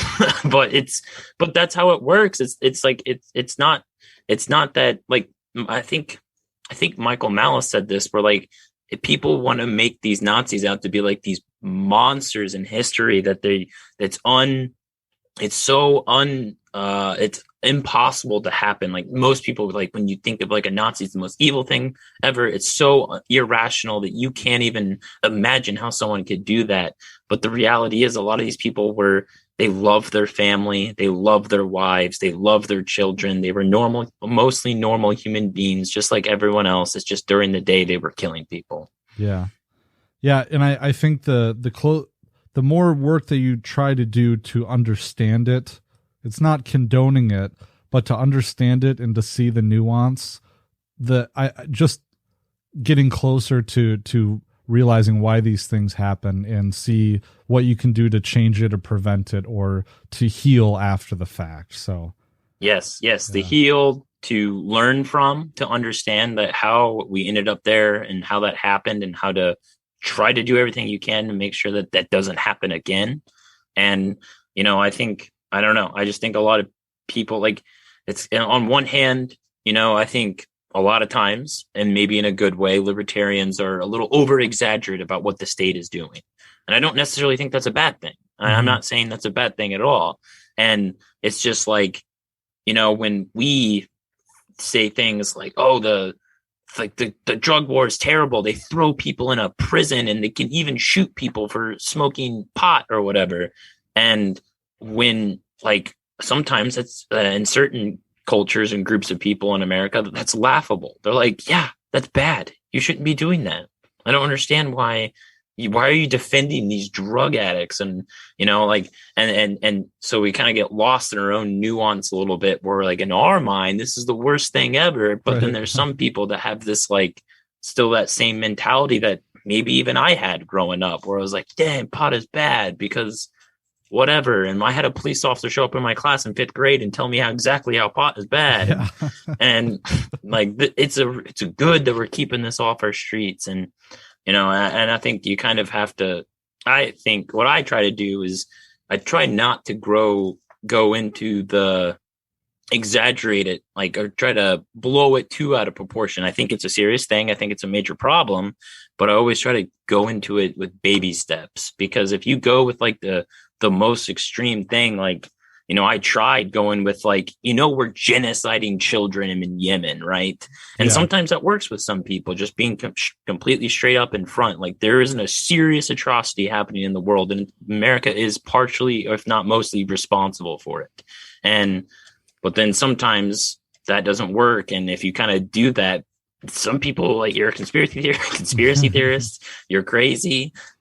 Our government would never do something like that, whatever.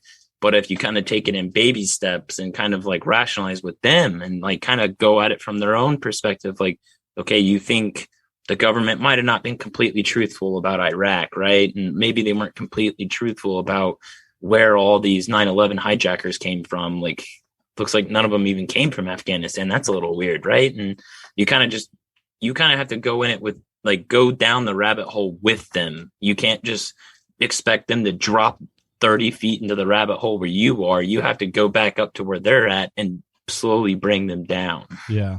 Or you plant that little seed in the back of their head that hopefully, it festers there, like, I don't know, like a sore on their tongue, or that they have to pick at. And, maybe in a couple weeks or a couple months or a couple years, they'll work it out. Yeah, I always try to get them to complain about something the government does first, and then I'll like elaborate a little bit more on it, because some people it's just the truth of nature. Like, some people don't care as much as like taxation is theft as they do as like what the Federal Reserve is doing. Like, right. if you can think taxation is theft, fine, that I'll take that. But if you can't really wrap your head around what the Federal Reserve does, because I honestly, it took me a long time to fully understand that. Mhm. Hell, I still don't even fully understand it all the time. People use a lot of big words and I get confused. I got to remind myself every once in a Yeah. while. It's like, yeah, that was at the beginning of the journey. That was like 5 or 6 years ago now that I looked at that. Yeah. And I came into it from more of an anti-war perspective, and I was still like, well, like, like we used to be really good because with World War I or II or whatever, we had to go fight the Nazis and whatever. And then once you start to like realize that, like, okay, they were a little off about Iraq, and I don't think their intentions and what we did in Afghanistan actually helped, and we actually funded all these terrorist organizations. So like, if I can see the now is a lie and they kind of messed up about it, maybe I can slowly go back and like I'd be much more open to a different perspective on World War II, or a different perspective on Vietnam or something like that, because it's hard to like, you can't just walk up to people and be like, we didn't need to fight World War II. Like, right? You can't do that. You can't. People lose their fucking mind, man. You kind of have to be like, okay, so now, but like, I don't know. I think George Bush did more to disprove foreign policy respectability in our country than any other president, because it was just so easy to point out, like, generally speaking, most people, and maybe a little bit thanks to Trump too, because he could be this like hardcore right winger in a sense, but also be anti-war. And I think that's what Ron Paul was to a lot of people before him. And I just think it just takes time for people to like kind of be okay in accepting a completely different reality than they've been programmed for years. Yeah. Yeah. And yeah. Well, I've kept you long enough, I think, but the last thing is, I don't know, kind of like it gets into what Jeff Dice's speech was from a couple of years ago. It's like people care, like things matter to people, and more so than great ideas. Like, we have to remind ourselves that people care about family, and they care about nationalism, and they care about, all these things that we've been talking about, that you can't just bust in with, and I think the post-libertarians have like kind of realized this in the last little bit, pushing on what Jeff Dice says, although I don't consider myself a post-libertarian, but just realizing that these other people who haven't gone down the path we have care about things that we don't care about per se. Yes. I think what I'm never critical really of other. I mean, sometimes I'm critical of the autistic libertarians, people that just get so bogged down in, and honestly, I think it's kind of a little bit of resentment, because when I was first coming into the ideas, there was a phase where I would be attacked by autistic libertarians. Yeah. But then there was also be a phase where I became a little bit of an autistic libertarian, where like, that's completely wrong because the non-aggression principle, and like, that's just those ideas aren't completely festered as I let them take over me. Not everyone has let the ideas take over, and I kind of appreciate when like the post-libertarian types are kind of focusing on the things that people care about today and what bothers them today. And I think that's what makes like the people that spread our ideas and stuff much better, because not everyone cares about what an anarchist society will look like. Some people care like, yo, I don't want to take this vaccine, this is crazy. And like, that's what people focus on. And what people respond to what's going on to them today. And that's what brought me into it, because I was in the military, and I saw a lot of my friends dealing with some serious issues that, I didn't think they were getting the help that I thought they needed or deserved. And I honestly came into it more of a perspective of like, I cared more about the people that we sent over to fight these wars than I ever even started thinking about the people that we were fighting against. And I was like concerned about like my, I've had significant number of friends that have killed themselves, and then all of a sudden there's like, but it's also people that weren't in combat engagements and situations. So it's like, well, maybe it's not Like people think it's like, oh, it's because they went to war and all this, but the numbers don't really add up with that. It's something that the military does to people that makes them want to kill themselves. And I don't know what that is exactly. And I'm still trying to figure it out. And I have ideas and theories on why I think people do and why it makes people so sad. But that's where I came into it. That's how I started, because I was like, the people around me were being affected by the military. And that's what brought me into like, oh man, these libertarians might be onto something. Yeah, dude. No, that's crazy. And as the world descends into madness further and further, there's going to be more and more people like that. And oh yeah, it's almost weird because Luke, I mean, he's a little bit more black pilled in a lot of situations than I would. I'm a little bit more optimistic of me and him. And his thing is always like, in some sick way, I want the government to push the boot down harder, because when they do that, a lot more people start realizing what's going on. Yeah. And he's like, I'm not saying that I want, massive atrocities from the state to start happen for people to be like, holy shit, we got to stop this. He's like, I just think that when they start pushing down a little more and more, harder and harder, people tend to be more open to our perspective on things. And, I've kind of noticed that myself. Like, I was kind of an anarchist in the beginning of the Trump years. And, right wingers who I tend to be, I guess, more culturally aligned with, they weren't very concerned.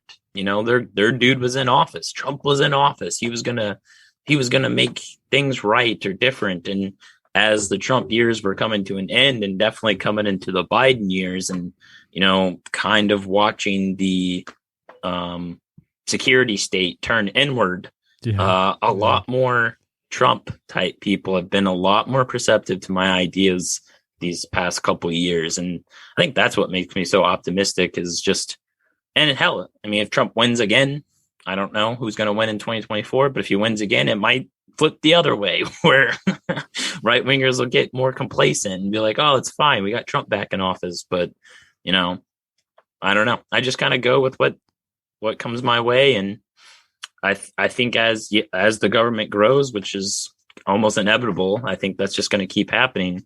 I think more and more people will be open to our thinking of what's going on and our perception. And maybe, I've already seen it kind of. I mean, I wasn't Ron Paul guy. I didn't come into this movement through Ron Paul. I honestly didn't even know who Ron Paul was for the longest time. I knew Dave Smith and Tom Woods before I knew Ron Paul, really. Nice. And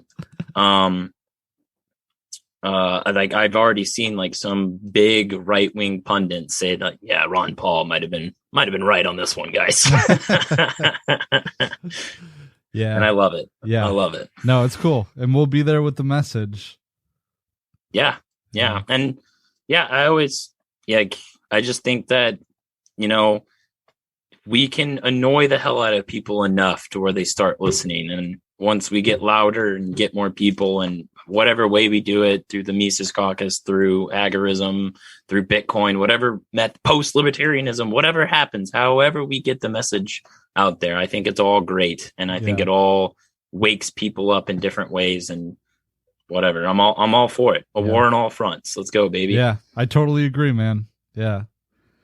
Well, I'm really glad that we were able to do this. We didn't get I'm a little shy, so we didn't get to talk too much at Childerberg, but oh, it's cool, dude. Yeah, I'm pretty. Yeah, I can talk to anyone, dude. I can spark a conversation with pretty much anyone, as long as things don't get awkward. But and like I'm not. No one honestly, like my perspective is like, the people are going to be awkward and it won't be great conversations. But honestly, everyone, once we had a few drinks flowing and maybe some other things passing around, people became a lot more open to talking. It was a lot of fun, and I'm really excited to do again. But man, I've kept 2 hours of your time. I really appreciate you coming on. This will be the second episode of my podcast. Please plug whatever you got, man. Oh yeah, well, thanks. I thoroughly enjoyed it, so no worries about that. But libertyweekly.net is my website. I do deep dive research topics on a whole myriad of things, from conspiracy to foreign policy and the war, everything we talked about, and a bunch more stuff. So libertyweekly.net.